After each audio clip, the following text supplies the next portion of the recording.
दूसरों का भला करने से केवल लाभ ही मिलता है। यकीन ना हो तो भला को पलट कर लिख कर देख लीजिए, आपको लाभ मिल जाएगा।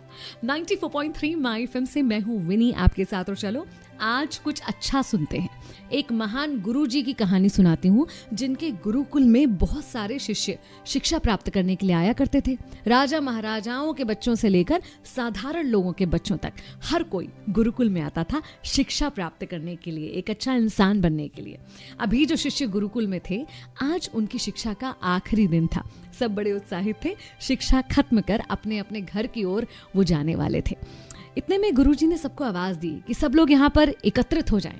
भागकर सारे शिष्य वहां पर आ गए। गुरुजी ने कहा कि आज तुम लोग इस गुरुकुल से जाने वाले हो, और मैं चाहता हूं कि जाने से पहले तुम सब एक बाधा दौड़ का हिस्सा बनो। बाधा दौड़, जिसे हम और आप हर्डल रेस कहते हैं। तो सारे शिष्य बड़े उत्साहित हुए, सबने कहा बिल्कुल हम तैयार हैं बाधा दौड़ के लिए। गुरुजी ने कहा ये एक ऐसी बाधा दौड़ होगी जिसमें तुम लोगों को कूदना पड़ेगा, उछलना पड़ेगा, कहीं पानी में से गुजरना पड़ेगा, और अंत में आपको एक कठिन सुरंग भी मिलेगी। क्या आप लोग इसके लिए तैयार हैं?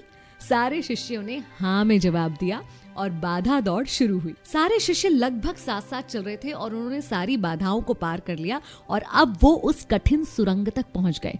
लेकिन सुरंग तक पहुंचते ही अब सारे शिष्यों का व्यवहार थोड़ा थोड़ा बदलने लगा था। हर कोई एक दूसरे को धक्का मुक्की करके आगे निकलने का प्रयास कर रहा था, क्योंकि उन्हें उस बाधा दौड़ से जीतना था।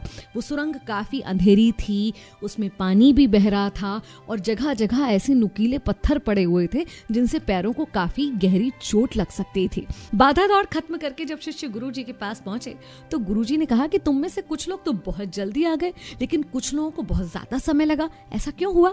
तब एक शिष्य ने उत्तर दिया कि गुरुजी, सुरंग तक तो सब कुछ ठीक था, लेकिन जैसे ही हम सुरंग में पहुंचे तो एक दूसरे से आगे निकलने की होड़ लग गई, और वहां जाकर हर कोई अलग अलग व्यवहार करने लगा। कोई एक दूसरे को धक्का देकर आगे निकल रहा था, कोई बचते बचाते धीरे धीरे आगे निकल रहा था, तो कोई सुरंग में पड़े हुए पत्थरों को अपनी जेब में रख रहा था, जिससे उसके पीछे आने वाले के पैर में वो पत्थर ना चुभे। गुरुजी ने कहा अच्छा ठीक है, जिन भी लोगों ने वो पत्थर जेब में रखे वो आगे आ जाएं और जेब में से निकाल के वो पत्थर मुझे दिखाएं। जिन शिष्यों ने पत्थर जेब में रखे थे वो आए, जेब में से पत्थर निकाले तो देखा ये क्या, ये तो बहुत ही बहुमूल्य हीरे हैं। सब लोग आश्चर्यचकित रह गए और शिष्य गुरुजी की तरफ देखने लग गए। गुरुजी ने कहा हाँ, ये बहुमूल्य हीरे हैं, और ये हमने ही वहां पर डाले थे। ये हमारे गुरुकुल की तरफ से दूसरों के बारे में सोचने वाले शिष्यों को इनाम में दिए जाते हैं। असल में ये जो बाधा दौड़ थी, ये जिंदगी की भाग दौड़ को दिखाती है, जहां भाग दौड़ में दौड़ तो सब रहे हैं, लेकिन व्यवहार सबका अलग अलग हो सकता है, और अंत में समृद्ध सिर्फ वही होता है जो इस भागम भाग में भी दूसरों के बारे में सोचता है। तो दूसरों का भला सोचना कभी मत भूलिए, और यकीन रखिए मैं अपनी कई कहानियों में बात आपको कह चुकी हूँ कि आपके अच्छे कर्म आपके पास लौट कर आते हैं। अगर आपने कभी कुछ अच्छा किया है या आपके साथ कुछ अच्छा हुआ है तो आपने इस चीज को महसूस भी किया होगा। तो अच्छा करने की राह से कभी मत डगमगाइए। 94.3 माय एफएम से मैं हूँ विनी। चलो आज कुछ अच्छा सुनते हैं।